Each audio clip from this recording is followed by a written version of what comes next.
Sophie saat ini sudah berusia 23 tahun. Setelah menyelesaikan sekolahnya, Sophie memilih bekerja saja. Karena untuk melanjutkan kuliah, keluarganya tidak memiliki dana.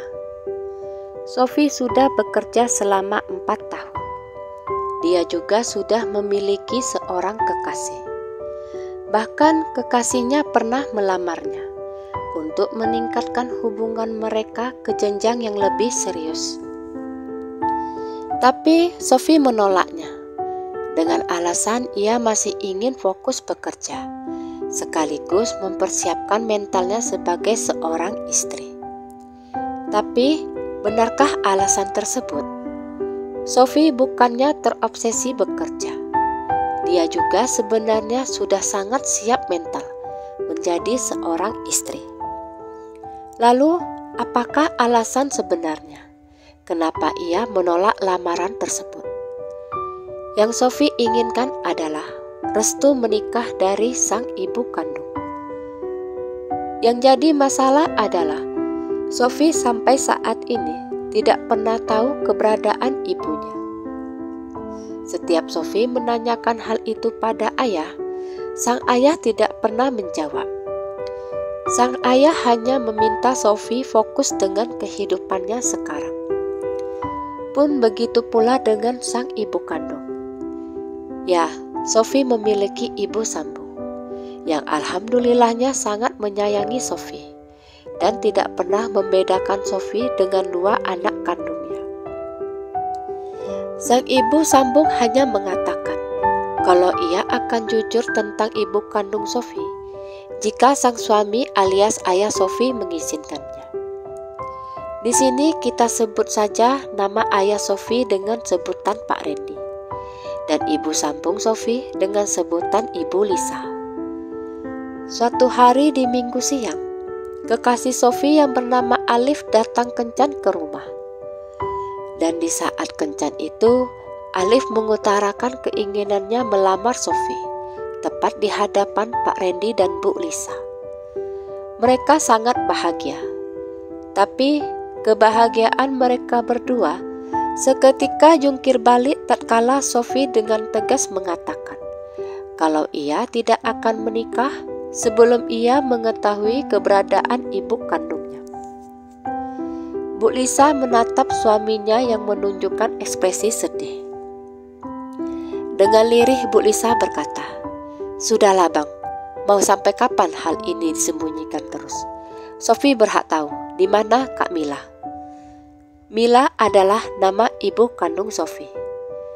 Pak Randy menitikkan air mata, lalu berkata, "Kamu benar-benar ingin tahu di mana ibumu?"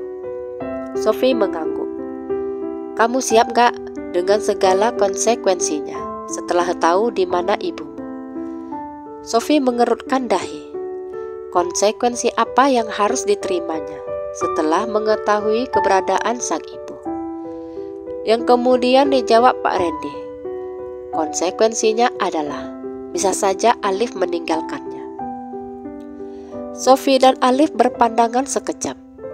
Lalu Alif pun berusaha meyakinkan Pak Randy kalau ia akan tetap menikahi Sophie apapun kenyataan itu, sepahit apapun. Pak Randy dan Bu Lisa mengajak Sophie dan Alif ke suatu tempat. Tempat yang mereka tuju lumayan jauh. Setelah menempuh perjalanan hampir 1 jam, mereka pun berhenti. Dan ternyata mereka berhenti di depan sebuah rumah sakit. Tepatnya rumah sakit jiwa. Sophie tertegun. Kenapa mereka berhenti di situ? Jangan-jangan Pak Randy mengajak mereka masuk. Pak Randy pun menjumpai seorang suster, dan suster tersebut mengangguk. Lalu ia mengajak mereka masuk ke sebuah kamar. Sang suster berkata, "Keadaan ibu masih sama pak, tapi udah lumayan lah. Sekarang beliau lebih banyak diamnya." Mereka pun masuk ke kamar. Di atas ranjang ada seorang wanita paruh baya sedang duduk melamun. Pak Randy menegurnya dengan suara lembut. "Mila, ini abang." Wanita yang bernama Mila itu pun menoleh ke arah wajah Pak Randy. Dan bukannya menjawab, wanita tersebut malah berteriak ketakutan dan berlari ke sudut kamar. Wanita tersebut meneriakkan kata-kata seperti, "Jangan, kumohon berhenti, dan lepaskan aku." Lalu sedetik kemudian, teriakannya berubah dengan tangisan yang diiringi kata-kata, "Aku kotor, aku tidak mau bayi ini, gugurkan dia." Keadaan menjadi kacau. Terpaksa mereka semua keluar dari kamar, dan suster pun menyuntikkan obat penenang kepada Bu Mila. Pak Randy dan Bu Lisa sama-sama menitikkan air mata. Sophie dan Alif tidak bisa berkata apa-apa. Mereka bingung apa yang sedang terjadi. Pak Randy mengajak mereka semua duduk di taman rumah sakit tersebut. Pak Randy lalu menjelaskan apa yang barusan terjadi. Ceritanya dimulai saat Sophie baru berumur 4 tahun. Sang ibu yang bernama Mila, suatu malam ketika baru pulang dari acara hajatan, mendapat perlakuan keji dari 3 orang pria yang menghadangnya di tengah jalan dan menyeretnya masuk ke dalam bangunan kosong. Di dalam bangunan tersebut, dengan kejamnya mereka menggilir Bu Mila secara bergantian. Bu Mila berusaha melawan sekuat tenaga. Tapi yang namanya tenaga satu orang wanita melawan 3 orang pria, seberapalah kemampuannya. Bu Mila mendapat perlakuan begitu selama hampir 2 jam. Mereka terus melakukannya hingga Bu Mila pingsan dan hasrat iblis mereka tersalurkan. Setelah selesai, mereka pun meninggalkan Bu Mila begitu saja dalam keadaan polos. Di lain sisi, Pak Randy dibantu warga sekitar mencari keberadaan Bu Mila yang belum juga pulang. Hingga akhirnya mereka pun berhasil menemukan Bu Mila.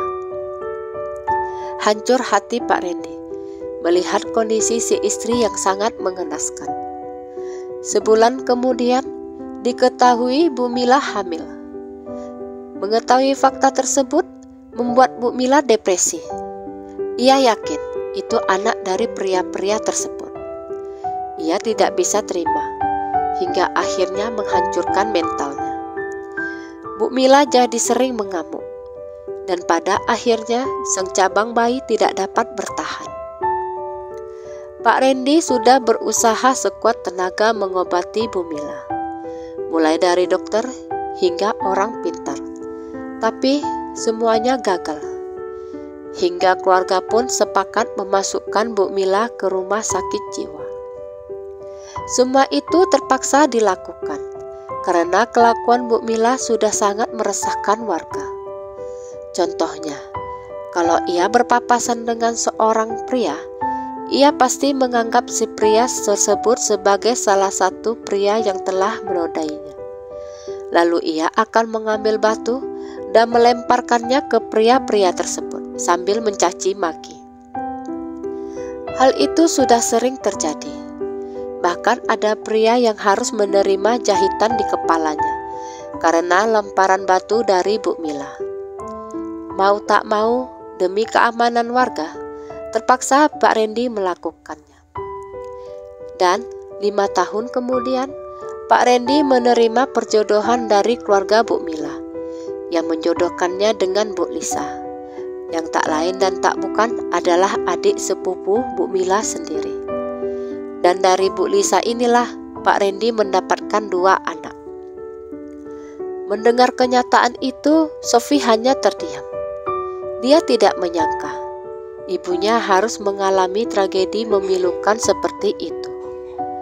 Tapi di lubuk hatinya yang paling dalam, ia merasa puas sudah mengetahui fakta tersebut.